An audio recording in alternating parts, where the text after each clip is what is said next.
الحمدللہ وکفی والصلاة والسلام علی عبادہ الذین اصطفیٰ، خصوصاً علی افضلہم وخاتم النبیین محمد الامین وعلی آلہ وصحبہ اجمعین. اما بعد فاعوذ باللہ من الشیطان الرجیم. بسم اللہ الرحمن الرحیم. وَإِذَا أُنزِلَتْ سُورَةٌ أَنْ آمِنُوا بِاللَّهِ وَجَاهِدُوا مَعَ رَسُولِهِ اسْتَأْذَنَكَ أُولُو الطَّوْلِ مِنْهُمْ وَقَالُوا ذَرْنَا نَكُن مَعَ الْقَاعِدِينَ رَضُوا بِأَنْ يَكُونُوا مَعَ الْخَوَالِفِ وَطُبِعَ عَلَى قُلُوبِهِمْ فَهُمْ لَا يَفْقَهُونَ. صدق اللہ العظیم. سورہ توبہ میں ابھی یہی منافقین کا بیان چل رہا ہے، اور جب کوئی صورت نازل ہوتی ہے کہ ایمان لاؤ اللہ پر اور جہاد کرو اس کے رسول کے ساتھ مل کر، استأذنک اولو الطول منہم، تو ان میں سے جو مقدرت والے ہیں، دولت والے ہیں، وسائل رکھنے والے ہیں، وہ بھی آپ سے آ کر رخصت مانگتے ہیں. وقالوا ذرنا نکن مع القاعدین، اور کہتے ہیں کہ ہمیں چھوڑ دیجئے، رہنے دیجئے، ایگزمپٹ کر دیجئے، ہم یہیں بیٹھ رہنے والوں میں شامل ہو جائیں. رضوا بأن یکونوا مع الخوالف، وہ اس پر راضی ہو گئے کہ پیچھے رہنے والی عورتوں میں شامل کر دیے جائیں. یعنی جنگ کرنا مردوں کا کام ہے، اور خواتین کو چونکہ پیچھے بچے اور خواتین ظاہر بات ہے کہ گھروں میں رہ جانے والے تھے، تو انہوں نے اپنے لیے یہ مقام پسند کیا. یہ ایک طرح کا ان پر طنز ہے. رضوا بأن یکونوا مع الخوالف وطبع علی قلوبہم فہم لا یفقہون، تو ان کے دلوں پر مہر کر دی گئی اور اب وہ سمجھ نہیں سکتے. لیکن الرسول والذین آمنوا معہ، اس کے برعکس اللہ کے رسول صلی اللہ علیہ وسلم اور جو لوگ ان کے ساتھ ایمان لائے، جاہدوا باموالہم وانفسہم، انہوں نے جہاد کیا اللہ کی راہ میں، اپنے اموال سے بھی، اپنی جانوں سے بھی. وَأُولَٰئِکَ لَهُمُ الْخَيْرَاتُ، یہ وہ لوگ ہیں جن کے لیے بھلائیاں ہیں، خوبیاں ہیں، نیکیاں ہیں، اچھا اجر ہے. وَأُولَٰئِکَ هُمُ الْمُفْلِحُونَ، اور یقیناً یہی لوگ ہیں فلاح پانے والے، آخری منزل مراد کو پا لینے والے. فلاح کے لفظ پر انشاءاللہ تفصیلی گفتگو جو ہے وہ سورہ مومنون کے شروع میں ہوگی. یہ ایک بڑی اہم اصطلاح ہے قرآن کی، میں نے اب تک اس کا ترجمہ بس اسی طریقے سے اسی لفظ کے ساتھ کیا ہے.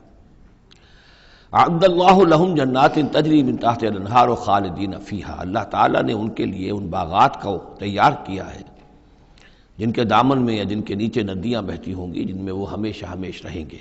ذالک الفوز العظیم، اور یہ بہت بڑی کامیابی ہے. وجاء المعذرون من الاعراب لیؤذن لہم، اور آئے آپ کے پاس بہانے بنانے والے بدو بھی. مدینے کے لوگوں کا تذکرہ ہو رہا تھا، اب ظاہر بات ہے یہ نفیر عام تھی، اعلان عام تھا، تو اب جو بھی آس پاس تھے، جو دیہات میں رہنے والے مسلمان تھے، ان پر بھی یہ حکم جو ہے عائد تھا. تو ان میں سے بھی لوگ آئے اور رخصت طلب کرنے لگے. جاء المعذرون من الاعراب، اعراب اعرابیون کی جمع ہے، وہ جو لوگ بادیہ نشین بدو. لیؤذن لہم، کہ انہیں بھی اجازت دے دی جائے، انہیں بھی رخصت دے دی جائے. وقعد الذین کذبوا اللہ ورسولہ، اور بیٹھ رہے وہ لوگ جنہوں نے کہ جھوٹ کہا تھا اللہ سے اور اس کے رسول سے، وعدے جو کیے تھے وہ جھوٹ نکلے، یا یہ کہ جو عذر کر رہے وہ جھوٹا ہے. سیصیب الذین کفروا منہم عذاب علیم، ان قریب ان میں سے جو لوگ کفر پر اڑ جائیں گے، یا جو لوگ فی الواقع کفر کی حد کو پہنچ گئے ہیں، ان کے لیے دردناک عذاب ہے. لیس علی الضعفاء، کمزوروں کا معاملہ یہ نہیں ہے، ان پر کوئی ذمہ داری نہیں ہے، کوئی ملامت نہیں ہے، ضعیف ہوں. ولا علی المرضى، نہ ہی بیماروں پر. ولا علی الذین لا یجدون ما ينفقون، نہ ہی ان پر کہ جن کے پاس کچھ خرچ کرنے کے لیے نہیں ہے. آخر اتنا لمبا سفر کرنا ہے، تبوک تک جانا ہے، کوئی سواری چاہیے، 4 آدمیوں پر 1 اونٹ ہو، کچھ تو ہو، کہیں تو کچھ نہ کچھ تو ان کو سہارا ملے. ان کے پاس سامان نہیں ہے، پیسہ نہیں ہے. لا یجدون ما ينفقون، تو جو لوگ اپنے پاس کوئی اس کی مقدرت نہیں رکھتے اور ساز و سامان نہیں رکھتے، تو ان پر حرج نہیں ہے. لیس علی الضعفاء حرج، یہ لیسا کے بعد جو ہے حرج یہاں آیا ہے. ان پر کوئی گناہ نہیں ہے، کوئی الزام نہیں ہے، کوئی ملامت نہیں ہے. اذا نصحوا للہ ورسولہ، جبکہ وہ اللہ اور اس کے رسول کے ساتھ مخلص ہوں، دل میں اخلاص ہے، لیکن یہ کہ مجبوری فی الواقع ہے، کوئی ضعیف ہے، بہت بوڑھا ہے، کوئی بیمار ہے، کوئی بالکل یعنی بغیر کسی وسائل کے ہے، ما علی المحسنین من سبیل، ایسے جو محسن لوگ ہیں، جو جن کا دین جو ہے وہ یعنی درجہ احسان کو پہنچا ہوا ہو، ان کے لیے کوئی ملامت نہیں، ان کے اوپر کوئی گرفت نہیں۔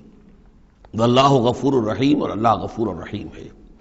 ولا علی الذین اذا ما اتوک لتحملہم، اور نہ ہی ان پر کوئی الزام ہے یا ان پر کوئی گناہ ہے کہ جو آئے آپ کے پاس، جب آئے کہ آپ ان کے لیے سواری کا انتظام کر دیں، لتحملہم، قلتا، تو اے نبی آپ نے فرمایا، لا اجد ما احملکم علیہ، نہیں میرے پاس بھی کوئی سواری کا بندوبست نہیں ہے، میں نہیں پاتا کوئی چیز جس پر کہ آپ کو سوار کر سکوں۔ تولوا، تو مجبوراً وہ لوٹ گئے، وَأَعْيُنُهُمْ تَفِيضُ مِنَ الدَّمْعِ، اور ان کے آنکھوں سے آنسو جاری تھے، حزناً، اس حزن کی وجہ سے، اس رنج اور غم کی وجہ سے، اللہ یجدوا ما ينفقون، کہ ان کے پاس نہیں ہے جسے وہ خود خرچ کر سکیں اور اپنے لیے کسی سواری کا بندوبست کر سکیں۔ ایک طرف یہ جذبہ ہے، چاہتے ہیں، جانا چاہتے ہیں، لیکن مجبوری ہے، اس مجبوری کی بنا پر بھی اگر وہ رک رہے ہیں تو ان کو صدمہ ہے، افسوس ہے، رو رہے ہیں۔ دوسری طرف وہ ہیں جو اولو طول ہیں، ان کے پاس سب کچھ موجود ہے، وسائل و ذرائع ہیں، لیکن جانے کو تیار نہیں۔ انما السبیل علی الذین یستاذنونک وہم اغنیاء، ملامت اور الزام تو ان لوگوں پر ہے کہ جو آپ سے رخصت مانگتے ہیں جبکہ وہ غنی ہیں، مالدار ہیں۔ رضوا بان یکونوا مع الخوالف، وہ راضی ہو گئے اس پر کہ وہ پیچھے رہنے والی خواتین ہی کے ساتھ ہو جائیں۔ وطبع اللہ علی قلوبہم، اللہ نے ان کے دلوں پر مہر کر دی، فہم لا یعلمون، اور اب وہ صحیح علم سے بے بہرہ ہو چکے ہیں۔ یعتذرون الیکم اذا رجعتم الیہم، اب یعتذرون چونکہ یہ فعل مضارع ہے تو یہ بھی ہو سکتا ہے کہ کر رہے ہیں ترجمہ ہو کہ وہ اب بہانے بنا رہے ہیں یا عذر پیش کر رہے ہیں، اور یہ بھی کہ کریں گے۔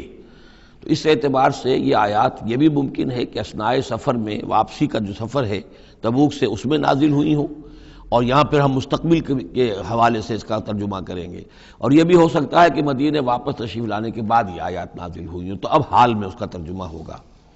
بہانے بنائیں گے وہ لوگ کہ جن کی طرف کہ تم جاؤ گے لوٹ کر، یا بہانے بنا رہے ہیں تمہارے پاس آ کر وہ لوگ کہ جن کے پاس تم آ گئے ہو لوٹ کر، یہ دونوں ترجمے ممکن ہیں۔ قل لا تعتذروا، کہہ دیجئے یا کہہ دیجئے گا کہ اب بہانے مت بناؤ، کوئی عذر مت تراشو، کوئی لیم ایکسکیوزز پیش نہ کرو، لن نؤمن لکم، اب ہم تمہاری بات نہیں مانیں گے۔ قد نبأنا اللہ من اخبارکم، اللہ تعالیٰ نے ہمیں تمہاری خبروں سے پورے طور پر مطلع کر دیا ہے۔ پہلے تو معاملہ یہ تھا تبوک پر جانے سے قبل حضور کا معاملہ کہ وہ اپنی شرافت اور اپنی مروت کے اندر جس نے آ کر جو بات کہی تسلیم کر لی۔ اب چونکہ اس دوران میں یہ ساری آیات اتر چکی ہیں اور اللہ تعالیٰ نے جو کچھ ان کے اندر تھا چھپا ہوا وہ بھی کھول کر بیان کر دیا ہے، تو کہہ دیا گیا کہ اب آپ ڈنکے کی چوٹ کہہ دیجئے، لن نؤمن لکم، اب ہم تمہاری بات نہیں مانیں گے۔ قد نبأنا اللہ من اخبارکم، اللہ تعالیٰ نے تمہاری اخبار پر، تمہاری خبروں پر، تمہاری کیفیات پر ہمیں مطلع کر دیا ہے۔ وَسَيَرَى اللَّهُ عَمَلَكُمْ وَرَسُولُهُ، اب عنقریب مستقبل میں اللہ تعالیٰ تمہارے عمل کو دیکھے گا اور اس کا رسول بھی دیکھیں گے صلی اللہ علیہ وسلم، یعنی آئندہ اب تمہارا کیا ایٹیچیوڈ رہتا ہے۔ ثُمَّ تُرَدُّونَ إِلَىٰ عَالِمِ الْغَیْبِ وَالشَّہَادَةِ، پھر تمہیں لوٹا دیا جائے گا اس ہستی کی طرف جو کھلے اور چھپے کی جاننے والی ہے۔ فَيُنَبِّئُكُم بِمَا كُنتُمْ تَعْمَلُونَ، تو پھر وہ تمہیں جتلا دے گا جو کچھ کہ تم کرتے رہے تھے۔ سَيَحْلِفُونَ بِاللَّهِ لَكُمْ إِذَا انقلبتم، یہ یقیناً قسمیں کھا کھا کر، حلف اٹھا کر اللہ کا کہیں گے جب کہ تم کی طرف لوٹ جاؤ گے یا آ گئے ہو، الیہم لتعرضوا عنہم، تاکہ آپ اعراض کریں، تاکہ مسلمانوں ان کو چھوڑ دیں، ان سے کوئی باز پرس نہ کریں، انہیں کوئی صدا نہ دیں، اعراض کریں۔ فاعرضوا عنہم، ٹھیک ہے ان سے اعراض کرو، ان سے آپ توجہ جو ہے پھیر لیجئے۔ انہم رجس، یقیناً یہ لوگ ناپاک ہیں۔ ومأواہم جہنم، اور ان کا ٹھکانہ آگ ہے۔ جزاء بما کانوا یکسبون، بدلہ اس کا جو یہ کمائی انہوں نے کی ہے۔ یحلفون لکم لترضوا عنہم، یہ جو قسمیں کھا رہے ہیں مسلمانوں تمہارے پاس آ کر، اس لیے تاکہ تمہیں راضی کر لیں، تم ان سے راضی ہو جاؤ۔ اس لیے کہ ظاہر بات ہے کہ ایک معاشرہ تھا، مدینے میں رہتے تھے، ان کے بھائی بند تھے، ان کے دوست تھے، احباب تھے، اوس اور خزرج کے اندر رشتہ داریاں تھیں، تو اب بالکل آؤٹ کاسٹ ہو جانا معاشرے میں،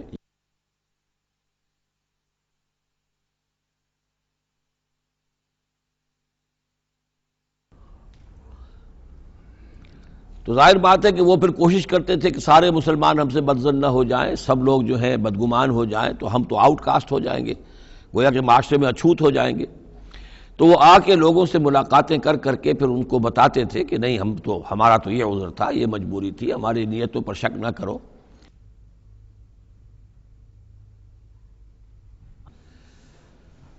یحلفون لکم لترضوا عنہم، اے مسلمانوں یہ تمہارے سامنے قسمیں کھا کھا کر اپنے خلوص کا جو اطمینان تمہیں کرانا چاہ رہے ہیں وہ اس لیے کہ تم ان سے راضی ہو جاؤ۔ فَإِن تَرْضَوْا عَنْهُمْ فَإِنَّ اللَّهَ لَا يَرْضَىٰ عَنِ الْقَوْمِ الْفَاسِقِينَ، تو اگر تم ان سے راضی ہو بھی گئے تو اللہ تعالیٰ ان نافرمانوں سے راضی ہونے والا نہیں ہے۔ الْأَعْرَابُ أَشَدُّ كُفْرًا وَنِفَاقًا، بدو لوگ جو ہیں دیہاتی بادیہ نشین وہ کفر اور نفاق میں اور بھی زیادہ سخت ہیں۔ ذرا ہلکی کرو آواز۔ وَأَجْدَرُ أَلَّا يَعْلَمُوا حُدُودَ مَا أَنزَلَ اللَّهُ عَلَيْهِ عَلَىٰ رَسُولِهِ، اور زیادہ لائق ہیں اس کے کہ ناواقف ہوں اس چیز کی حدود سے اور اس چیز کی تفاصیل سے کہ جو اللہ تعالیٰ نے اپنے رسول پر نازل فرمائی۔ یعنی مدینے والے تو پھر بھی حضور کی صحبت سے فیض یاب ہوتے ہیں، مختلف مواقع پر انہیں تعلیم کا سلسلہ حاصل ہے، جمعے کے خطبے ہوتے ہیں، حضور کا نصیحت کا معاملہ چلتا رہتا ہے۔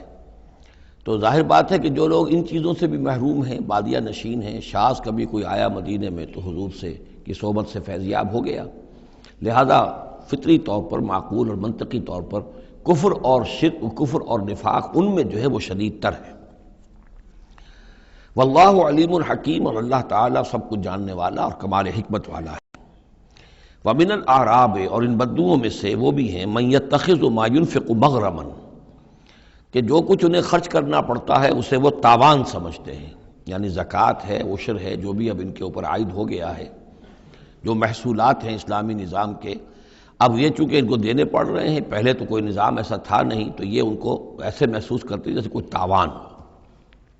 وَيَتَرَبَّصُ بِكُمُ الدَّوَائِرَ، اور وہ منتظر ہیں کہ کوئی گردش زمانہ آئے اور یہ جو حکومت قائم ہوئی ہے مدینے میں، جس کی وجہ سے ہمیں یہ سب کچھ کرنا پڑ رہا ہے، کوئی اس کے اندر تبدیلی پیدا ہو جائے، وہ حکومت ختم ہو جائے۔ علیہم دائرۃ السوء، اصل میں بری گردش خود ان پر مسلط ہے، یعنی جو منافقت ہے جو ان کے دلوں کے اندر، وہ ہے اصل برائی کے جو ان پر مسلط ہے۔ واللہ سمیع علیم، اور اللہ سب کچھ سننے والا اور جاننے والا ہے۔ وَمِنَ الْأَعْرَابِ مَن يُؤْمِنُ بِاللَّهِ وَالْيَوْمِ الْآخِرِ، اور اعراب سب کے سب ویسے نہیں ہیں، بلکہ ان میں سے ایسے بھی ہیں۔ من الاعراب، انہی بدوؤں میں وہ بھی ہیں، من یؤمن باللہ والیوم الآخر، جو ایمان رکھتے ہیں اللہ پر، یوم آخر پر، ویتخذ ما ينفق، اور جو چیز بھی وہ خرچ کرتے ہیں اللہ کی راہ میں اس کو سمجھتے ہیں قربات عند اللہ، کہ اللہ تعالیٰ کے قرب کا ذریعہ ہوگا، تقرب الی اللہ کا ذریعہ بن جائے گا۔ ہمارا یہ صدقہ، ہمارا یہ خیرات، ہمارا یہ دین کے لیے انفاق جو ہے، یہ اللہ تعالیٰ سے ہمیں قرب عطا کرے گا۔ وصلوات الرسول، اور رسول صلی اللہ علیہ وسلم کی طرف سے عنایتیں ہوں گی اور ان کی دعائیں ہماری شامل حال ہو جائیں گی۔ گویا کہ صاحب ایمان بھی تھے ان بدوؤں میں، سب کے سب منافق ہی نہیں تھے۔ الا انہا قربۃ لہم، آگاہ ہو جاؤ، ہاں ان کا یہ انفاق اللہ کی راہ میں خرچ کرنا یقیناً ان کے لیے باعث تقرب ہے اللہ کے لیے، اللہ کے نزدیک۔ سیدخلہم اللہ فی رحمتہ، ان قریب اللہ تعالیٰ انہیں اپنی رحمت میں داخل کرے گا۔ ان اللہ غفور الرحیم، یقیناً اللہ تعالیٰ معاف فرمانے والا، رحم فرمانے والا ہے۔ اب جو مضمون آ رہا ہے 13ویں رکوع میں، اس میں کیٹیگرائز کیا جا رہا ہے کہ اہل ایمان جو تھے اس وقت، یا یوں سمجھیے کہ جو مسلمان تھے ان میں کیا حفظ مراتب کا معاملہ کیا تھا۔ ظاہر بات ہے کہ تمام اہل ایمان ایک درجے کے تو نہیں تھے، خدا پنج انگشت یکساں نہ کرد، نہ ہر زن زنست و نہ ہر مرد مرد، نہ تمام مومن ایک جیسے تھے، نہ تمام منافق ایک جیسے تھے، نہ تمام کمزور لوگ ایک جیسے تھے۔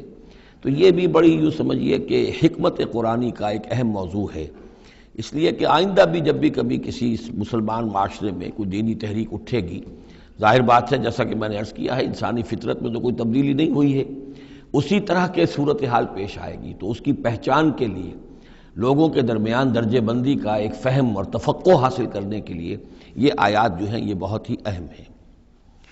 والسابقون الاولون من المہاجرین والانصار، اور پہل سبقت کرنے والے مہاجرین میں سے اور انصار میں سے، والذین اتبعوہم باحسان، اور وہ لوگ جنہوں نے ان کی پیروی کی بھلائی کے ساتھ، نیکی کے ساتھ، رضی اللہ عنہم ورضوا عنہ، اللہ ان سے راضی ہو گیا اور وہ اس سے راضی ہو گئے۔ وعد لہم جنات تجری تحتها الانہار خالدین فیہا ابدا، ان کے نیچے ندیاں بہتی ہوں گی، اللہ نے وہ باغات تیار کر دیے ہیں ان کے لیے جن کے نیچے ندیاں بہتی ہوں گی، اس میں وہ ہمیشہ ہمیشہ رہیں گے۔ ذالک الفوز العظیم، یہی ہے بہت بڑی کامیابی۔ اب یہ ٹاپ کی ہیں، دو درجے ہیں، دو مراتب ہیں۔ جیسے ایک مرتبہ ہم دیکھ چکے سورہ نساء میں انبیاء، صدیقین، شہداء، صالحین، یہ گویا کہ ایک خاص اعتبار سے، اب اس کی تفاصیل میں جانے کا یہ موقع نہیں ہے، یہ مختلف اعتبارات سے درجہ بندی ہوتی ہے۔ ایک یہ درجہ بندی ہمارے سامنے آ رہی ہے کہ ٹاپ کے دو جو ہیں ان کے لیے الفاظ آئیں السابقون الاولون اور والذین اتبعوہم بإحسان، یہ وہ لوگ ہیں نیک سرشت اور جن کی فطرتیں سلیمہ اور جن کی عقل سلیم تھی، لیکن ان میں بھی دو درجے تھے۔ ایک درجہ وہ تھا کہ جن میں اتنی ہمت بھی ہوتی ہے کہ جیسے ہی حق سامنے آئے فوراً قبول کر لیں اور بالکل دائیں بائیں نہ دیکھیں کہ اس سے پھر کیا لازم آئے گا، کیا چھوڑنا پڑے گا، کیا کرنا پڑے گا، بلکہ یہ کہ بس ان کے لیے حق جو ہے وہ اتنی بڑی قیمتی شے ہے کہ اس کے مل جانے کے بعد ہر چہ بعد آباد، اب ہر جو ہونا ہے وہ ہو جائے۔ وہ تاخیر نہیں کرتے، دیر نہیں کرتے، ان میں ہمت ہوتی ہے۔ وہ یہ نہیں دیکھتے کہ اس پگڈنڈی پہ چلنے والے تو کوئی ہے ہی نہیں، بلکہ یہ کہ اگر پہلے ہی میں کیسے چھلانگ لگا دوں، کیسے میں چل پڑوں، کوئی مجھے آگے چلتا ہوا نظر ہی نہیں آ رہا ہے، بلکہ ان کے اندر وہ ہمت ہوتی ہے۔ یہ ایک مزاج اللہ تعالیٰ نے لوگوں کے بنائے ہیں، جیسا کہ حضور نے فرمایا الناس کالمعادن، جیسے معدنیات ہیں۔ اب سونے کی اور جو ہے اس کو صاف کریں گے تو سونا بنے گا، چاندی کی اور کو کتنا ہی صاف کر لیں سونا تو نہیں بنے گا، وہ چاندی ہی بنے گی۔ تانبے کی اور ہے، کتنا ہی آپ اس پر محنت کر لیں وہ آپ اچھے سے اچھا تانبا اس میں سے نکال لیجئے، لیکن یہ کہ ظاہر بات ہے کہ وہ سونا تو نہیں بنے گا۔ اسی طرح الناس کالمعادن، لوگوں کا معاملہ بھی یہ ہے کہ ان کی بھی اللہ تعالیٰ کی طرف سے جو ان کی طبائع بنائی گئی ہیں جس طرح کی، ان کے اندر فرق و تفاوت ہے۔ تو کچھ لوگ وہ ہیں السابقون الاولون، فوراً حق کو قبول کرنا، بے خطر کود پڑنا، بے خطر کود پڑا آتش نمرود میں عشق، عقل ہے محو تماشائے لب بام ابھی۔ کچھ دوسرے لوگ ہوتے ہیں سلیم الفطرت بھی ہیں اور ان کو بھی بات سمجھ میں آ گئی ہے، لیکن ہمت میں تھوڑے سے کم ہوتے ہیں۔ پہلے ذرا کچھ لوگ آگے چل کے معلوم ہو جائے کہ ایک دو آدمی آگے بھی جا رہے ہیں تو آج راستہ ہوگا یہ، آخر جو چل رہے ہیں یہ لوگ، اگر انہوں نے ہمت کر لی ہے تو چلو ہم بھی ہمت کریں۔ تو والذین اتبعوہم بإحسان، جو ان کے پیچھے چلے، ان کا اتباع کیا، لیکن کیا نیک نیتی سے، اس میں کوئی خلل نہیں، کوئی فساد نہیں، وہ بات باقی ساری ٹھیک ہے، بس تھوڑی سی اس کو کہنا چاہیے کہ جس کو ہمت کہا جائے، وہ ہمت کے اندر جو ہے ہمت مرداں، وہ اس کے اندر کوئی کمی ہے۔ لیکن ان دونوں کو بریکٹ کر لیا ہے، السابقون والسابقون الاولون من المہاجرین والانصار۔ اچھا یہ بھی نوٹ کر لیجئے کہ انصار تو ایمان لائیں 10-11 سال کے بعد۔ اب ظاہر بات ہے کہ متبعین بإحسان جو مہاجرین کے ہیں وہ زمانی اعتبار سے انصار سے پہلے ایمان لائے ہیں، لیکن مزاج کا معاملہ ہوتا ہے۔ انصار میں سے بھی بعض وہ تھے فوری طور پر انہوں نے قبول کیا اور اسی طرح کیا، یکسو ہو گئے، ہر چہ بعد آباد کشتی درآب انداختے۔ تو یہ مزاج کی بات ہے، اس کا زمانے سے تعلق نہیں ہے، یہ مزاج کی بات ہے۔ کسی بھی وقت اور آئندہ بھی ہمیشہ ایسا رہے گا، کچھ لوگ ایسے ہوں گے کہ جو حق کو قبول کرتے ہیں اور پھر قطعاً نہیں پرواہ کرتے، دائیں بائیں نہیں دیکھتے، کوئی آ رہا ہے یا نہیں آ رہا، کوئی ساتھ دے رہا ہے یا نہیں دے رہا ہے، کچھ نہیں، کوئی خطرات ہیں، کوئی مشکلات ہیں، کوئی مصائب آئیں گے، ہر چہ بعد آباد۔ کچھ لوگ ہیں جو ذرا دائیں بائیں دیکھ کر تھوڑا سا چلتے ہیں، ان کی ہمت جو ہے اتنی نہیں ہوتی۔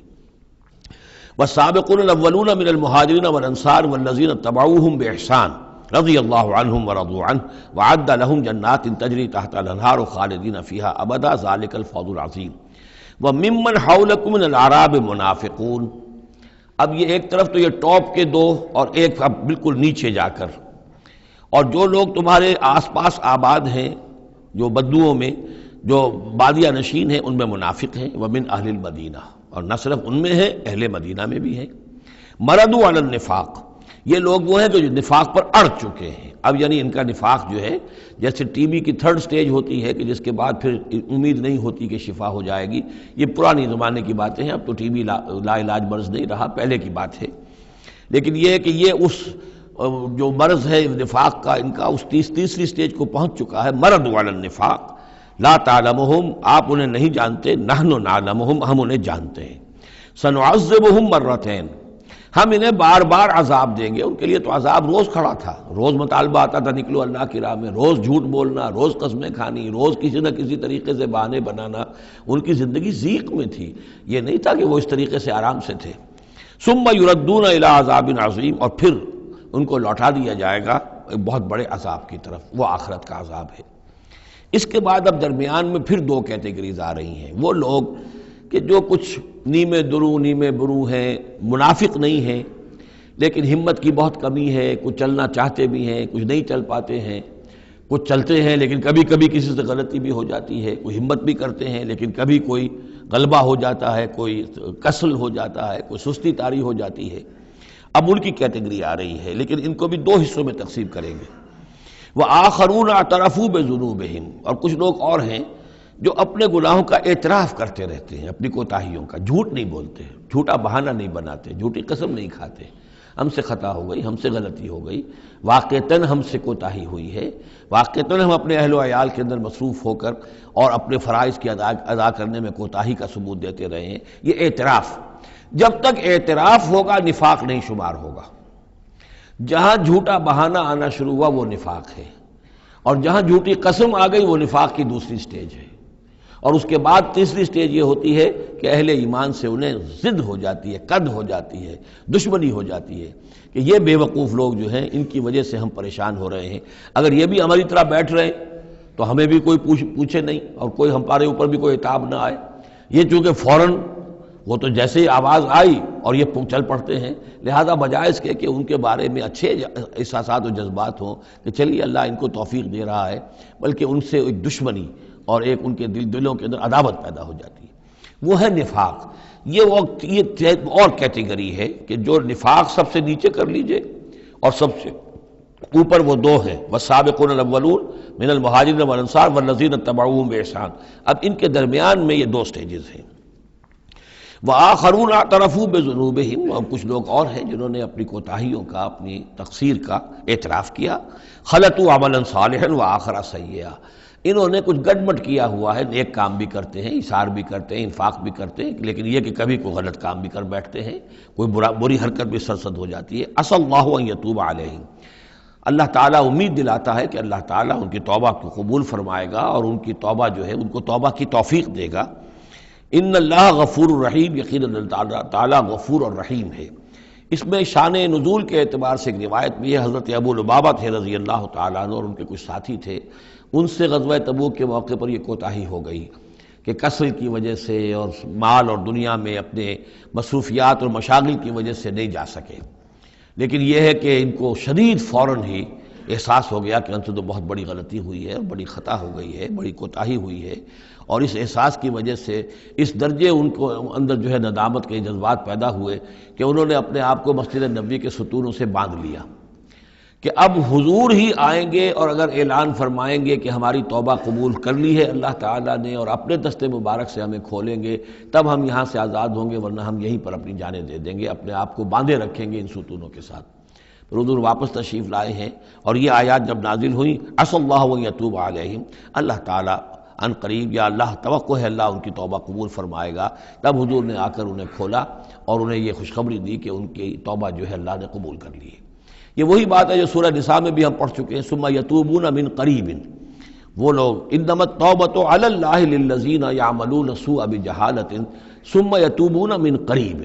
فوری طور پر جو ہے انسان کے اندر وہ ایمانی جذبات جو ہیں دوبارہ عود کر آئیں اور وہ فوراً توبہ کرے، تو ایسی توبہ کا قبول کرنا جو ہے اللہ تعالیٰ نے گویا کہ اپنے ذمے واجب ٹھہرایا ہوا ہے. البتہ یہ کہ پھر ان کے بارے میں خاص طور پر یہ حکم ہوا خذ من اموالہم صدقۃ. روایت میں تو یہ آتا ہے کہ وہ خود بھی لے کر آئے تھے مال کہ یہ اللہ تعالیٰ کے جو ہماری توبہ قبول کی ہے تو ہم یہ اس کے شکرانے کے طور پر اللہ کی راہ میں یہ مال پیش کرتے ہیں اپنا.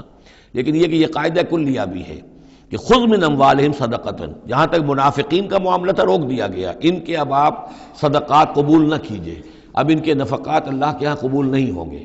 لیکن یہ چونکہ ضعفاء ہیں، یہ کمزور ہیں، یہ منافق نہیں ہیں مخلص، کمزور مخلص ہیں، لہذا ان کے لیے کہ ان کے اموال میں سے صدقہ آپ قبول فرما لیجئے. خذ من اموالہم صدقۃ تطہرہم وتزکیہم بہا، اس طرح ان کے مال سے صدقہ قبول کرنے کا نتیجہ یہ نکلے گا کہ آپ ان کو پاک کریں گے اور تزکیہ کریں گے ان کا اس صدقے کے ذریعے سے. وصلی علیہم، ان کے لیے دعائیں کیجئے.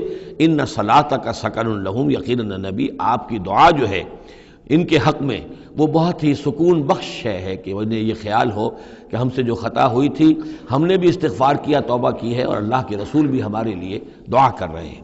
واللہ سمیع علیم، اور اللہ سب کچھ سننے والا اور جاننے والا ہے. الم یعلموا ان اللہ هو يقبل التوبۃ عن عبادہ، کیا وہ نہیں جانتے کہ اللہ تعالیٰ اپنے بندوں کی توبہ قبول فرماتا ہے. ویأخذ الصدقات، اللہ تعالیٰ بندوں کے صدقات قبول کرتا ہے. یعنی اللہ کا احسان ہے. صدقہ وہ شے ہے، خیرات وہ شے ہے حضور نے اپنے اوپر حرام کی، اپنی اولاد پر حرام کی ہے. اللہ تعالیٰ کی وہ شان ہے، وہ الغنی ہے، لیکن وہ کہتا میں تو قبول کرتا ہوں. میرے دین کے لیے تم خرچ کرتے ہو، میرے لیے میری رضا جوئی کے لیے خرچ کرتے ہو، تو میں تو تمہارے صدقات کو قبول کرتا ہوں. فرمایا کہ الم یعلموا ان اللہ هو يقبل التوبۃ عن عبادہ ويأخذ الصدقات، وہ صدقات قبول فرما لیتا ہے. وان اللہ هو التواب الرحیم، اور وہ تو بہت ہی توبہ کا قبول فرمانے والا اور بہت رحم فرمانے والا ہے.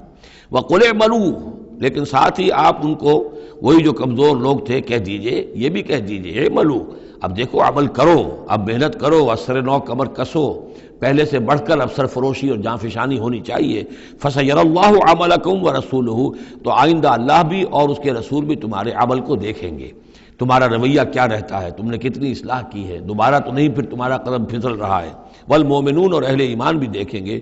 وَسَتُرَدُّونَ إِلَىٰ عَالِمِ الْغَيْبِ وَالشَّهَادَةِ، اور پھر وہ وقت آ جائے گا جب تمہیں لوٹا دیا جائے گا اس کی طرف کہ جو کھلے اور چھپے سب چیز کا جاننے والا ہے. فَيُنَبِّئُكُم بِمَا كُنتُمْ تَعْمَلُونَ، اور پھر وہ تمہیں بتا دے گا جو کچھ کہ تم کرتے رہے تھے، تمہارے سارے اعمال سامنے آئیں گے. فَمَن يَعْمَلْ مِثْقَالَ ذَرَّةٍ خَيْرًا يَرَهُ وَمَن يَعْمَلْ مِثْقَالَ ذَرَّةٍ شَرًّا يَرَهُ. اس کے بعد تو دودھ کا دودھ پانی کا پانی ہو ہی جانا ہے. وَآخَرُونَ مُرْجَوْنَ لِأَمْرِ اللَّهِ، اب یہ اس ضعفاء میں سے ایک سیکنڈ کیٹیگری ہے. یہ سیکنڈ کیٹیگری وہ ہے کہ جو اس میں 3 اصحاب ہیں، اور ان میں خاص طور پر کعب ابن مالک رضی اللہ تعالیٰ عنہ انصاری صحابی، ان کی طویل ترین حدیث جو ہے بخاری شریف میں آئی ہے، جنہوں نے سارا یہ واقعہ درج کیا ہے. مولانا مودودی نے تفہیم القرآن میں بھی وہ پوری نقل کی ہوئی ہے، تو اس لیے حدیث کی کتاب کا ملنا شاید آپ کے لیے مشکل ہو، لیکن یہ کہ تفہیم القرآن عام طور پر مل جاتی ہے، تو وہاں وہ واقعتاً سبق آموز ہے بہت، کہ وہ پورا معاشرہ کیا تھا، کیا تعلقات تھے حضور کے اور صحابہ کے. اب حضور سزا دے رہے تھے تو کس طور سے دے رہے تھے، جن کو سزا دی جا رہی تھی ان کے احساسات کیا تھے، معاشرے میں جو لوگ تھے ان جن کو سزا دی گئی تھی ان کے جو رشتہ دار تھے، یہاں تک کہ ان کی بیویاں، ان کا کیا طرز عمل تھا. تو یہ ایک جو اسلامی معاشرہ ہونا چاہیے صحیح معنی میں، اور جماعتی زندگی، دینی جماعتی زندگی جس پر ہونی چاہیے، اس کی بہترین تصویر ہے کہ جو اس طویل حدیث میں آئی ہے. یہ 3 حضرات ایسے تھے کہ جن کے ساتھ معاملہ وہی ہوا کہ یہ بھی کوئی ڈھیل دیتے رہے، اچھا چلیں گے، کل چلے جائیں گے. حضرت کعب ابن مالک فرماتے ہیں کہ میں ان دنوں بہت ہی صحت مند بھی تھا، میرے پاس مال بھی بہت تھا، میرے پاس جو اونٹنی تھی وہ بھی بہت تگڑی تھی، اور میں نے کہا چند دن اور حضور تو چلیں گے 30,000 کا لشکر لے کر، تو ظاہر بات ہے رفتار جو ہے کم ہوگی، تم ابھی اور گھر میں ٹھنڈی چھاؤں جو ہے گھر کی اور اپنے باغ کی اور اپنے جو ہے آرام کر لو، پھر تیزی کے ساتھ دوڑتے ہوئے جا کے حضور سے مل جانا.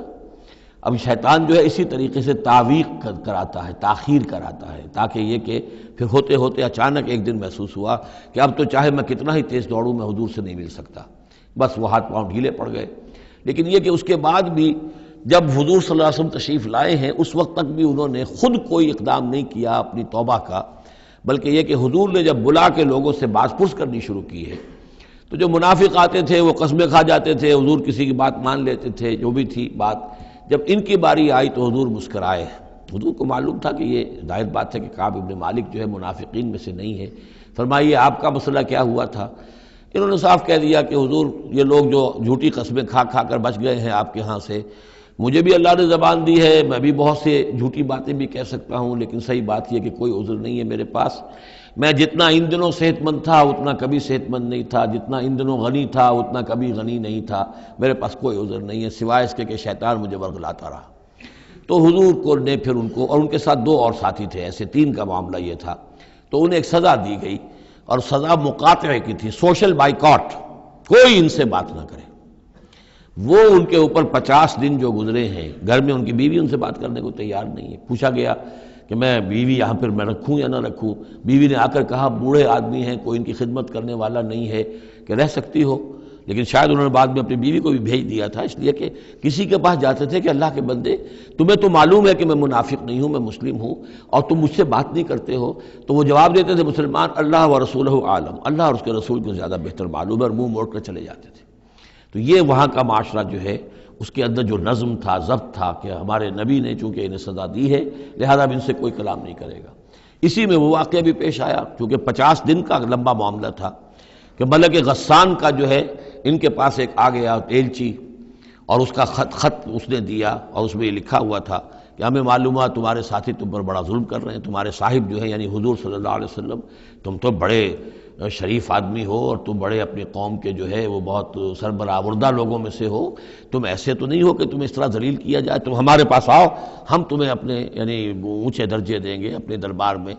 تو انہوں نے کہا یہ اور مصیبت آئی، اور وہ خط لے کر پھاڑا اور تندور کے اندر پھینک دیا. ورنہ یہ کہ اگر ذرا سی بھی کوئی کمزوری ہوتی تو یہ کہ اس شیطان نے اس کمزوری کو ایکسپلائٹ کرنے کا بھی اتنا بڑا جو ہے داؤ کھیلا تھا. بہرحال ان کا ذکر ہے یہ. وآخرون مرجون لامر اللہ، اور کچھ اور ہیں کہ جن کے معاملے کو مؤخر کر دیا گیا ہے اللہ کے حکم سے. اما یعذبہم، اللہ چاہے گا تو انہیں عذاب دے گا، واما یتوب علیہم، اور چاہے گا تو ان کو بھی توبہ کی توفیق دے گا یا ان کی توبہ قبول فرما لے گا. واللہ علیم الحکیم، اور اللہ علیم اور حکیم ہے. ان کا ذکر جو ہے پھر بعد میں آئے گا، کچھ عرصے کے بعد گویا کہ وہ آیات نازل ہوئیں کہ جن میں ان کی توبہ بھی بعد میں قبول ہو گئی. لیکن 50 دن کا بڑا سخت سوشل بائیکاٹ. والذین اتخذوا مسجدا ضرارا وکفرا وتفریقا بین المؤمنین وارصادا لمن حارب اللہ ورسولہ من قبل، اور وہ لوگ کہ جنہوں نے ایک مسجد بنائی ہے ضرار کے طور پر، زدم زدہ، ضرر سے ضرار باب مفعلہ ہے، وکفرا اور کفر کے لیے، وتفریقا بین المؤمنین اور اہل ایمان میں تفریق پیدا کرنے کے لیے، وارصادا لمن حارب اللہ ورسولہ اور ان لوگوں کو گھات فراہم کرنے کے لیے، جائے پناہ دینے کے لیے کہ جو اللہ اور اس کے رسول سے جنگ کر رہے ہوں، من قبل جو کہ اس سے پہلے سے اللہ اور اس کے رسول سے جنگ کر رہے تھے. یہ مسجد ضرار بنائی تھی منافقین نے مدینے کے اندر، اور مسجد قباء کے قریب کے علاقے ہی میں تھی یہ. اور یہ اصل میں اس کے پیچھے ایک شخص تھا ابو عامر راہب، خزرج کا یہ شخص تھا، اور یہ شخص بھی ویسے بڑا عالم شخص تھا، اور یہ عیسائی ہو گیا تھا اور راہب ہو گیا تھا. جیسے کہ ورقہ ابن نوفل تھے، وہ قرشی تھے، لیکن وہ بھی ان کی طبیعت سلیم تھی، عقل سلیم اور فطرت سلیمہ کی روشنی میں انہوں نے بھی اس وقت پھر بت پرستی چھوڑ کر اور عیسائیت اختیار کر لی تھی. کان یکتب التوراۃ بالعبرانیہ، اور اتنے بڑے عالم تھے کہ تورات عبرانی زبان میں لکھا کرتے تھے. تو اس حوالے سے اسی طرح کی ایک پیرلل شخصیت یہ ہے، ابو عامر خزرج کے تھے یہ. لیکن یہ شخص جو ہے راہب بنا، لیکن اس کو معاملہ برعکس ہوا. ورقہ ابن نوفل نے تو حضور کی تصدیق کی جب حضرت خدیجہ رضی اللہ تعالی عنہا لے کر گئی ہیں حضور کو، ان کا کہ یہ وہی ناموس ہے جو موسیٰ اور عیسیٰ پر آیا تھا، اور اللہ کرے کہ میں اس وقت تک زندہ رہوں جب کہ آپ کی قوم آپ کو یہاں سے نکال دے گی. تو حضور حیران ہوئے، ابا مخرجیہم، کیا یہ لوگ مجھے یہاں سے نکال دیں گے؟ تو ان کا کہ ہاں یہ معاملہ ایسا ہی ہے، جس کے ساتھ بھی ہوا ہے پھر اس کی قوم نے اس کے ساتھ دشمنی کی ہے. تو برعکس رویہ یہ تھا اس کا ابو عامر خزرجی کا کہ یہ جو ہے حضور کا شدید ترین دشمن ہو گیا. بدر کی شکست جب ہو گئی کفار کو تو پھر یہ مکے ہی میں جا کر آباد ہو گیا، اور وہاں یہ سازش کرتا رہا. اور یہ فوج جو ابو سفیان لے کر آئے احد میں، اس کے پیچھے بھی اس کی سازش کار فرما تھی. اور احد میں ساتھ آیا مشرکین کے، اور وہاں آ کر اس نے مسلمانوں کے جب لشکر آمنے سامنے ہوئے تھے دامن احد میں، تو اس نے باہر نکل کر تقریر کی تھی انصار مدینہ پر جو بھی اثرات اس کے تھے. قدیم کے نیک آدمی تھا، عالم آدمی تھا، زاہد آدمی تھا، راہب تھا. تو اس حوالے سے اس نے چاہا تھا کہ انصار کو برگشتہ کریں محمد رسول اللہ صلی اللہ علیہ وسلم سے کہ وہ علیحدہ ہو جائیں، لیکن اس کی کوئی چال چلی نہیں تھی، کامیاب نہیں ہو پائی تھی. پھر یہ کہ اس کے بعد جب حنین کی بھی جنگ ہو چکی، اور پھر تھک ہار کر جب اسے معلوم جزیرہ نماء عرب میں تو میرے لیے کوئی جگہ نہیں ہے، تو پھر وہ شام چلا گیا تھا. شام میں مقیم رہ کر اس کا سلسلہ جنبانی جاری تھا مدینے کے منافقین کے ساتھ، اور وہاں سے اس نے انہیں حکم دیا کہ ایک مسجد بناؤ، ہو ذرا مدینے سے باہر، تاکہ جو بھی ہمارے سازشی عناصر ہیں وہ وہاں جمع ہو سکیں. یہ آپ کہیں گے مسجد ہے، یہ تو ہم مسجد میں نماز پڑھنے کے لیے جمع ہوتے ہیں. اور چونکہ مدینے سے ذرا باہر ہوگی لہذا اس کی خبریں بھی عام طور پر لوگوں کو نہیں ملیں گی، باہر سے کوئی پیغام مجھے بھیجنا ہوگا میں وہاں پہنچا دوں گا۔ تو نام اس کا مسجد رکھا گیا، اصل میں وہ فتنے کا ایک مرکز تھا جو تعبیر کیا گیا۔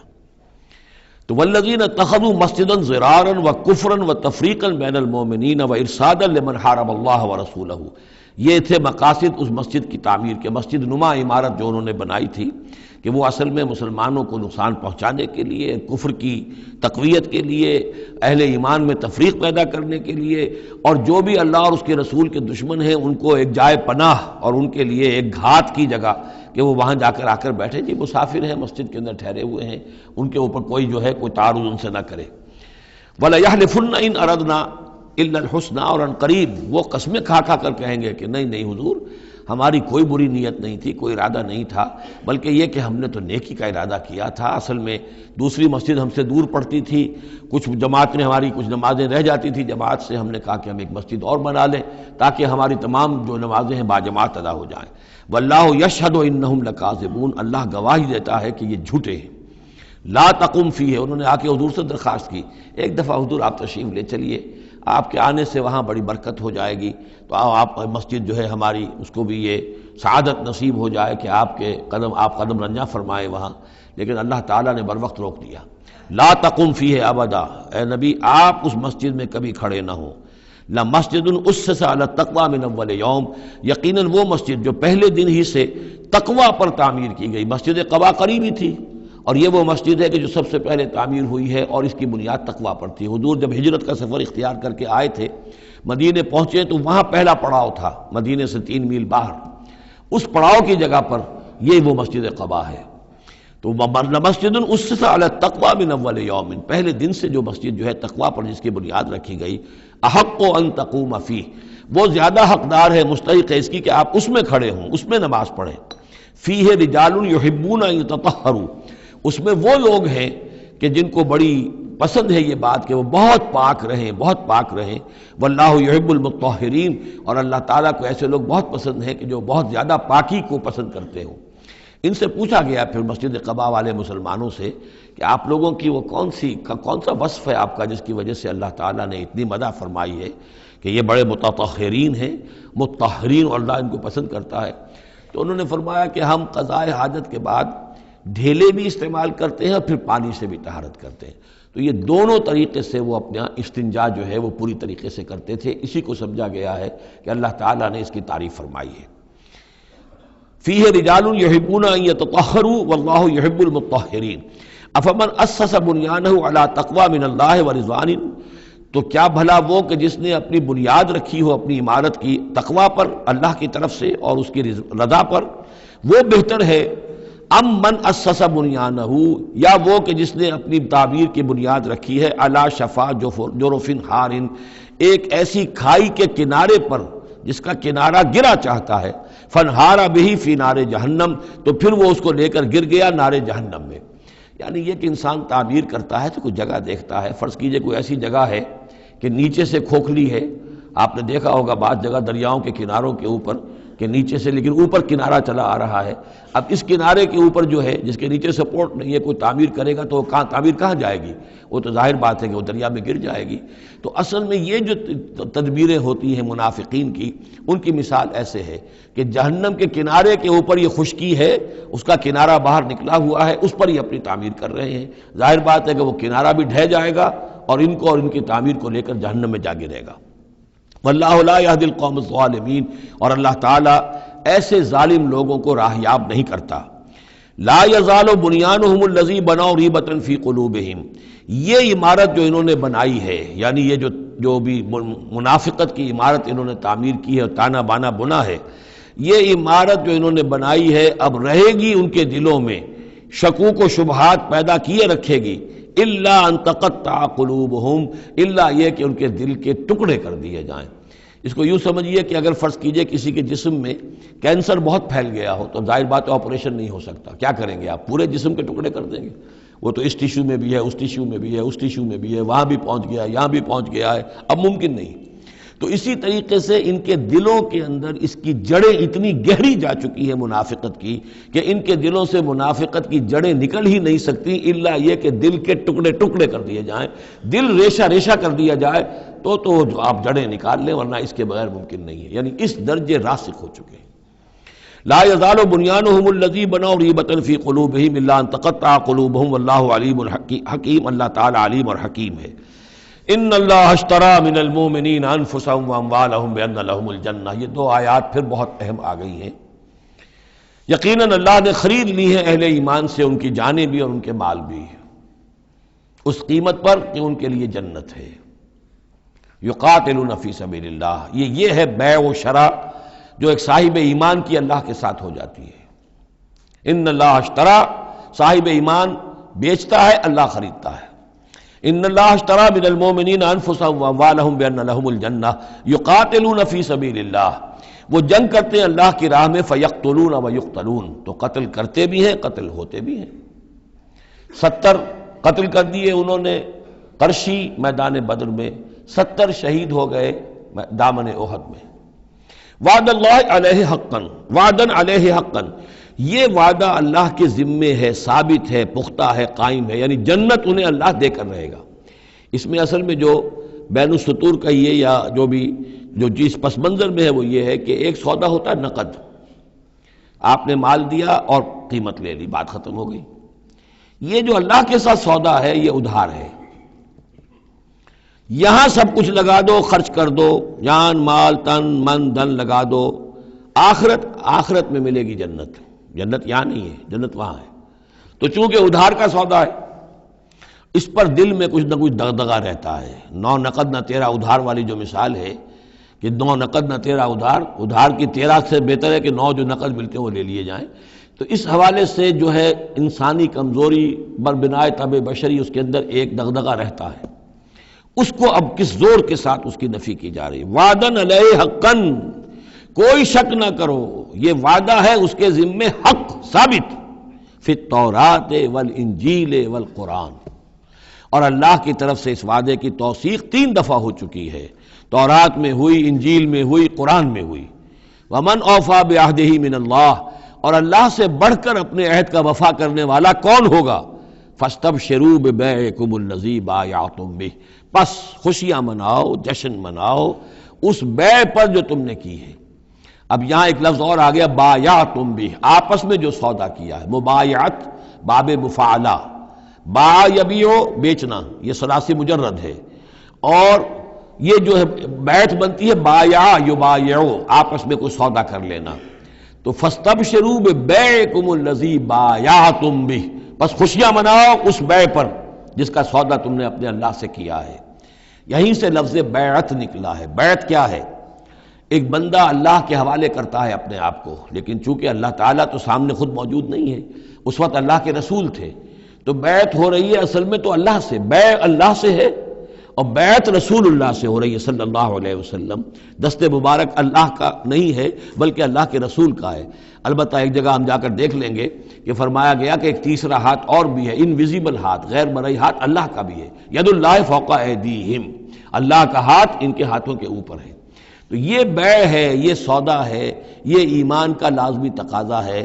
ان اللہ اشتری من المؤمنین انفسهم واموالهم بان لهم الجنہ یقاتلون فی سبیل اللہ فیقتلون ویقتلون وعدا علیہ حقا فی التوراۃ والانجیل والقرآن ومن اوفی بعہدہ من اللہ فاستبشروا ببیعکم الذی بایعتم بہ وذلک هو الفوز العظیم۔ اور یہی ہے بہت بڑی کامیابی۔ اللہ تعالی ہم میں سے ہر ایک کو یہ توفیق دے کہ اللہ کے ساتھ یہ بیع و شراء ہم کریں، اللہ کے ساتھ سودا کریں اور اللہ تعالیٰ کے ہاتھ اپنے جانیں اور مال بیچ دیں۔ اب اس کا جو ظہور ہوگا انسانی شخصیت میں وہ کیا ہے؟ یہ آیت بھی بڑی ہی گمبھیر اور بڑی جامع آیت ہے، بہت جامع آیت ہے۔ اس میں 9 الفاظ آئے ہیں، التائبون العابدون الحامدون السائحون الراکعون الساجدون الآمرون بالمعروف والناہون عن المنکر والحافظون لحدود اللہ وبشر المؤمنین۔ توبہ کرنے والے، اللہ کی پرستش اور بندگی کرنے والے، اللہ کی حمد اور تعریف کرنے والے، دنیاوی آسائشوں سے لا تعلق رہنے والے سائحون، پچھلے زمانے میں ہوتا تھا بنباس لینے والے، چلے جانے والے، شہروں کو چھوڑ کر چلے جاتے تھے لوگ جنگلوں کے اندر، لیکن ہمارے ہاں اسلام میں اب سیاحت نہیں رہی ہے، رہبانیت ختم کر دی گئی ہے۔ البتہ روزے داروں پر اطلاق ہوتا ہے، مہاجرین پر، مجاہدین پر جو اللہ کی راہ میں نکلے ہوتے ہیں وہ بھی گویا کہ ان کے مشابہ ہو جاتے۔ لا رہبانیت فی الاسلام الا الصوم، لا رہبانیت فی الاسلام الا الجہاد فی سبیل اللہ۔ الراکعون، رکوع کرنے والے، الساجدون، سجدہ کرنے والے، اور پھر تین الفاظ وہ ہیں کہ جو ایک عملی جد و جہد، باقی سارے اوصاف تو اپنے ہیں، ذاتی ہیں، لیکن اس سے جو متعدی ہونا ہے، معاشرے کے ساتھ انہیں جو معاملہ کرنا ہے، جو بھی اب اس دعوت و تحریک کے لیے جو عمل کرنا ہے، الامرون بالمعروف، نیکی کا حکم دینے والے، والناہون عن المنکر، بدی سے روکنے والے، اور سب سے زیادہ جامع لفظ آیا حافظون لحدود اللہ، اللہ کے حدود کی حفاظت کرنے والے، گویا کہ خدائی فوجدار بن کر کھڑے ہو جانے والے کہ یہ اللہ کے حدود ہیں، ہم پامال نہیں کرنے دیں گے، ہم انہیں توڑنے نہیں دیں گے۔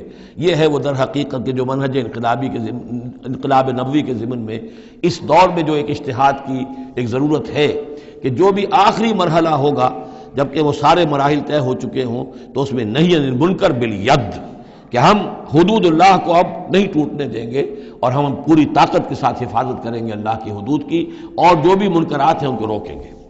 وَبَشِّرِ الْمُؤْمِنِينَ، اور اے نبی ان اہل ایمان کو آپ بشارت دے دیجئے، اللہم ربنا اجعلنا منہم۔ ما کان للنبی والذین آمنوا ان یستغفروا للمشرکین ولو کانوا اولی قربی، اور یہ نبی کے لیے اور نہ ہی اہل ایمان کے لیے یہ روا ہے کہ وہ استغفار کریں، بخشش چاہیں مشرکین کے لیے، خواہ وہ ان کے قرابت دار ہوں، ولو کانوا اولی قربی من بعد ما تبین لہم، اس کے بعد کہ ان کے لیے یہ بات واضح ہو چکی ہو انہم اصحاب الجحیم، کہ وہ لوگ جہنمی ہیں۔ وما کان استغفار ابراہیم لابیہ الا عن موعدۃ وعدہا ایاہ، اور نہیں تھا استغفار کرنا ابراہیم کا اپنے والد کے حق میں مگر ایک وعدے کی بنیاد پر کہ جو انہوں نے اس سے کیا تھا جب گھر سے نکالا ہے باپ نے، یہ ہم سورہ مریم میں پڑھیں گے، تو اس وقت وعدہ کر کے نکلے تھے ساستغفر لک ربی انہ کان بی حفیہ، وہ وعدہ نبھاتے رہے، اور وہ نبھاتے اس لیے رہے کہ امید تھی کہ جب تک وہ زندہ تھا باپ کہ شاید اللہ تعالیٰ اس کو ہدایت دے دے اور یہ ایمان پر آ جائے، لیکن جب اس کی موت واقع ہو گئی تو انہوں نے استغفار بند کر دیا، اس لیے کہ اب ثابت ہو گیا کہ وہ در حقیقت کفر کے اوپر اڑا رہا، اور موت جب واقع ہو گئی تو اب تو توبہ کا دروازہ بند ہو چکا۔ فلما تبین لہ انہ عدو للہ، اور جب ان پر یہ بات روشن ہو گئی، واضح ہو گئی کہ وہ تو اللہ کا دشمن ہے، تبرأ منہ، تو ان سے تبری کیا، اور ان سے اعلان بیزاری کر دیا۔ ان ابراہیم لأواہ حلیم، یقیناً ابراہیم تو بہت نرم دل تھے اور بہت ہی حلیم الطبع تھے۔ وما کان اللہ لیضل قوما بعد اذ ھداھم، اور یہ اللہ کی شان نہیں ہے، اللہ کا یہ طریقہ نہیں ہے کہ وہ کسی قوم کو گمراہ کر دے اس کے بعد کہ انہیں ہدایت دی ہو، حتی یبین لہم ما یتقون، جب تک کہ واضح نہ کر دے جس چیز سے بچنا چاہیے۔ یعنی جب تک یہ آیت قرآن میں نہیں اتری تھی، اگر کسی مسلمان نے اپنے کسی مشرک باپ یا ماں کے لیے دعا کی ہے تو اللہ نے اس کے لیے معافی کا اعلان کر دیا کہ چونکہ اس بات سے ابھی تک تمہیں آگاہ نہیں کیا گیا تھا کہ اہل ایمان کے لیے روا نہیں ہے کہ مشرکین کے لیے استغفار کریں، تو جب تک یہ حکم نہیں آ گیا تھا جو بھی اگر کسی نے کیا ہے تو اللہ تعالیٰ اس پر کوئی باس پرس نہیں کرے گا۔ ما کان اللہ لیضل قوما بعد اذ ھداھم حتی یبین لہم ما یتقون، جب تک کہ واضح نہ کر دیا جائے کہ ان چیزوں سے آپ کو بچنا ہے۔ ان اللہ بکل شیء علیم، یقیناً اللہ تعالیٰ ہر شے کا جاننے والا ہے۔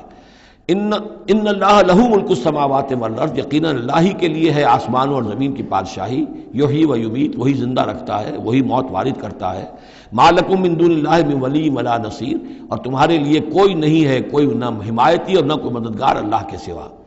لقد تاب اللہ علی النبی والمہاجرین والانصار، اللہ تعالیٰ مہربان ہوا، شفقت فرمائی اللہ تعالیٰ نے اپنے نبی پر بھی صلی اللہ علیہ وسلم، والمہاجرین اور مہاجرین پر، والانصار اور ان انصار پر، الذین اتبعوہ فی ساعۃ العسرۃ، جنہوں نے ان کا ساتھ دیا، ان کی پیروی کی، ان کا اتباع کیا بڑی مشکل وقت میں۔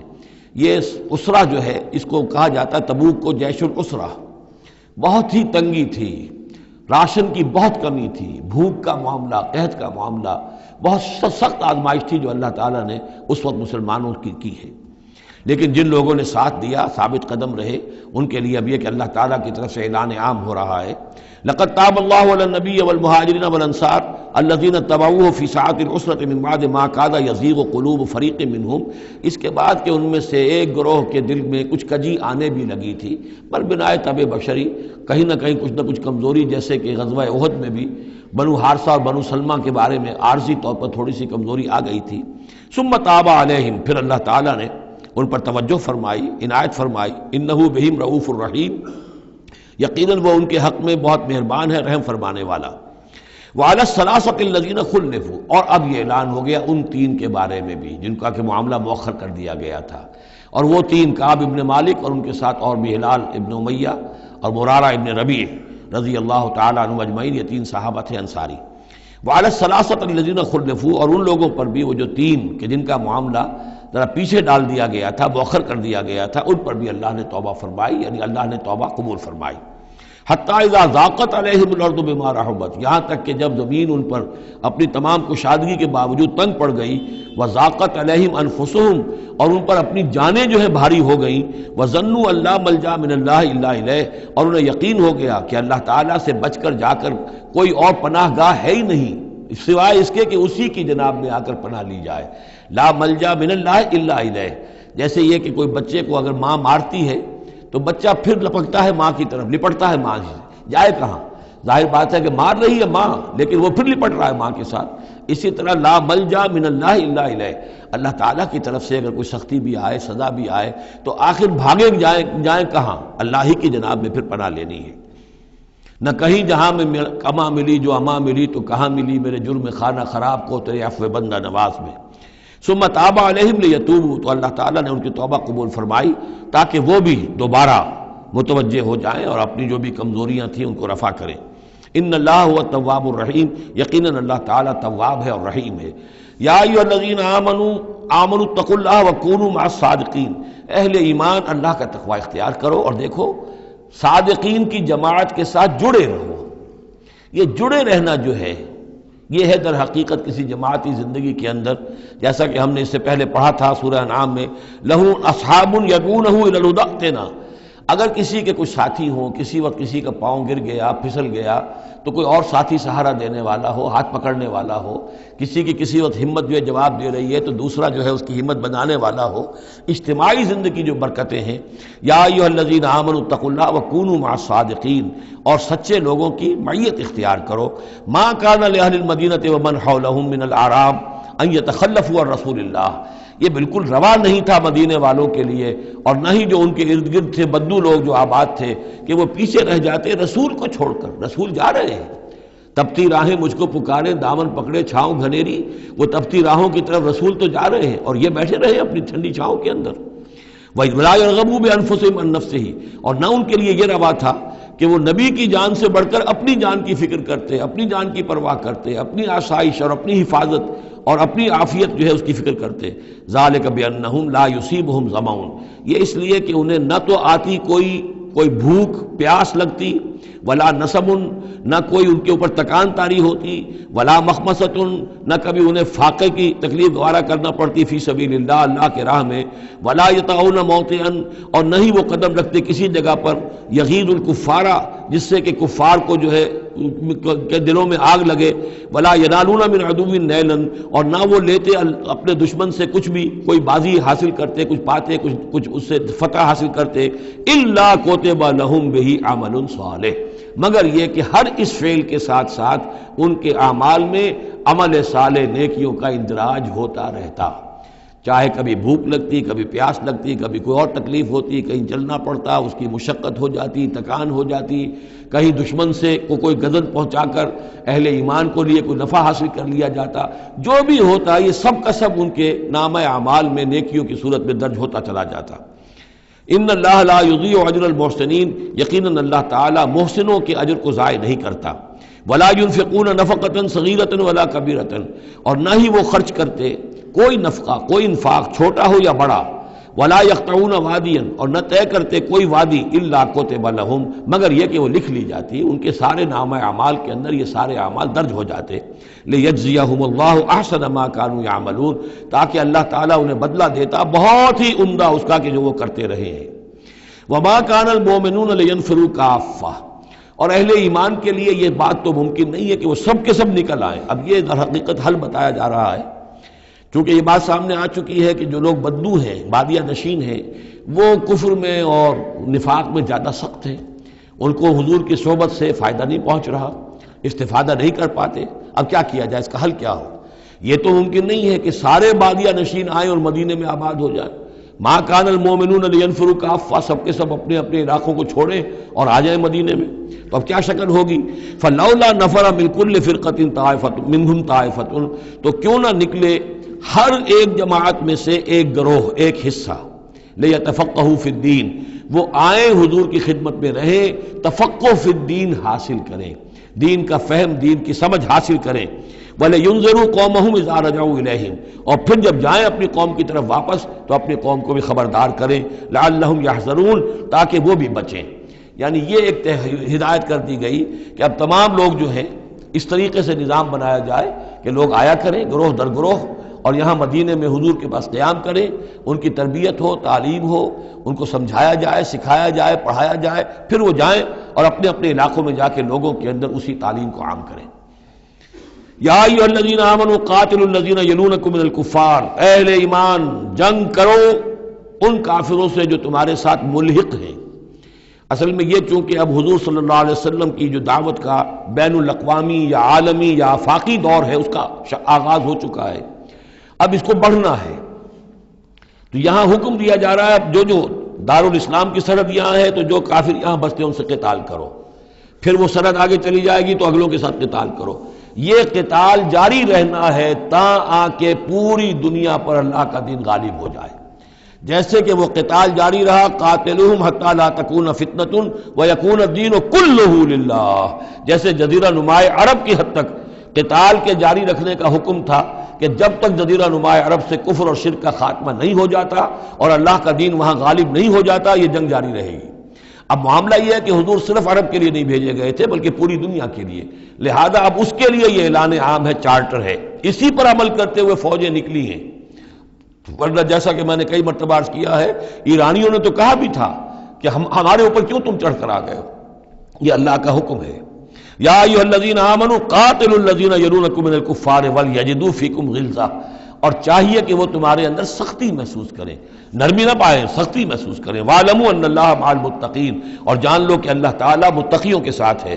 وَإِذَا مَا أُنزِلَتْ سُورَةٌ فَمِنْهُم مَّن يَقُولُ أَيُّكُمْ زَادَتْهُ هَٰذِهِ ایمانا، اور جب کوئی صورت نازل ہوتی ہے تو وہ کہتے ہیں آپس میں، پھر منافقین کا تذکرہ ہو رہا ہے، بھائی کس کے ایمان میں اضافہ ہو گیا اس صورت سے، استہزاء کے انداز میں، کیونکہ یہ بات کہی گئی ہے جب وہ آیات سنتے ہیں اللہ کی تو ان کے ایمان میں اضافہ ہوتا ہے، تو اب وہ تبصر کرتے تھے۔ وَإِذَا نَزَلَتْ سُورَةٌ أُنزِلَتْ سُورَةٌ، جب کوئی صورت نازل کی جاتی ہے، فَمِنْهُمْ، تو ان میں سے وہ لوگ بھی ہیں جو کہتے ہیں، مَن يَقُولُ أَيُّكُمْ زَادَتْهُ هَٰذِهِ ایمانا، اس صورت کے آنے سے تم میں سے کس کس کے ایمان میں اضافہ ہو گیا۔ فَأَمَّا الَّذِينَ آمَنُوا فَزَادَتْهُمْ ایمانا، تو واقعتاً جو ایمان والے ہیں ان کے ایمان میں یقیناً اضافہ ہوا ہے۔ وَهُمْ يَسْتَبْشِرُونَ، اور وہ خوش ہوتے ہیں، خوشیاں مناتے ہیں، اللہ نے مزید آیات اتاری ہیں، اللہ نے ہمارے ایمان کو اور جلا بخشی ہے۔ وَأَمَّا الَّذِينَ فِي قُلُوبِهِم مَرَضٌ، رہ گئے وہ لوگ کہ جن کے دلوں میں روگ ہے، فَزَادَتْهُمْ رِجْسًا إِلَىٰ رِجْسِهِمْ، تو ان کے جو گندگی پہلے سے ہے ان آیات کے نزول کے بعد بھی ان کی گندگی ہی میں اضافہ ہوتا ہے۔ وَمَاتُوا وَهُمْ كَافِرُونَ، اور وہ مرتے ہیں اسی حال میں کہ وہ کافر ہوتے ہیں۔ اولا يرون انہم یفتنون فی کل عام مرۃ او مرتین، کیا یہ منافق دیکھتے نہیں ہیں کہ ہر سال ان کو آزمایا جا رہا ہے، ایک بار یا دو بار، کوئی نہ کوئی مرحلہ آ جاتا ہے، ہر سال کوئی قتال کا مرحلہ آ گیا، کوئی اور آزمائش آ گئی۔ ثم لا یتوبون ولا هم یذکرون، اس کے باوجود نہ یہ توبہ کرتے ہیں اور نہ ہی نصیحت اخذ کرتے ہیں۔ وَإِذَا مَا أُنزِلَتْ سُورَةٌ نَظَرَ بَعْضُهُمْ إِلَىٰ بَعْضٍ، اور جب کوئی صورت نئی اترتی ہے جس میں قتال کا ذکر بھی ہو جائے تو پھر وہ ایک دوسرے کو دیکھتے ہیں، نظر بعضهم الى بعض، کنکھیوں سے، آنکھوں میں اشارے کرتے ہیں، هل يراكم من احد، تمہیں کوئی دیکھ تو نہیں رہا؟ ثم انصرفوا، پھر وہ وہاں سے کھسک جاتے ہیں۔ صرف اللہ قلوبہم، اصل میں اللہ تعالیٰ نے ان کے دلوں کو پھیر دیا ہے، بانہم قوم لا یفقہون، اس لیے کہ ان کے دل تفقہ سے خالی ہیں۔ اب یہ جو دو آیتیں ہیں یہ قرآن مجید کی عظیم ترین آیات میں سے ہیں، لقد جاءکم رسول من انفسکم، لوگوں دیکھو آ گیا ہے تمہارے پاس ہمارا رسول صلی اللہ علیہ وسلم، تم ہی میں سے ہے، انسان ہے، بنی نوع بشر میں سے ہے، عزیز علیہ ما عنتم، اور مسلمانوں جو تم پر کوئی بات مشکل کی ہوتی ہے وہ ان پر بھی بڑی بھاری گزرتی ہے، حریص علیکم، تمہارے حق میں بہت حریص ہیں، سارے خیر، ساری خوبیاں، ساری بھلائیاں اللہ تمہیں دے دے، بالمومنین رؤوف الرحیم، اور اہل ایمان کے حق میں وہ شفیق بھی ہیں، رحیم ہیں، مہربان ہیں۔ فَإِن تَوَلَّوْا، پھر بھی اگر وہ منہ پھیر لیں، فقل، تو اے نبی کہہ دیجئے، حسبی اللہ، میرے لیے اللہ کافی ہے، لا الہ الا ہو، اس کے سوا کوئی معبود نہیں، علیہ توکل، تو میں نے اس پر توکل کیا ہے، وہو رب العرش العظیم، اور وہ بہت بڑے عرش کا رب ہے، وہ عرش جو اس کا ہمارے تصور کے اندر آ ہی نہیں سکتا، رب العرش العظیم، بڑے عرش والا مالک ہے۔ بارک اللہ لی ولکم فی القرآن العظیم ونفعنی وإیاکم بالآیات والذکر الحکیم۔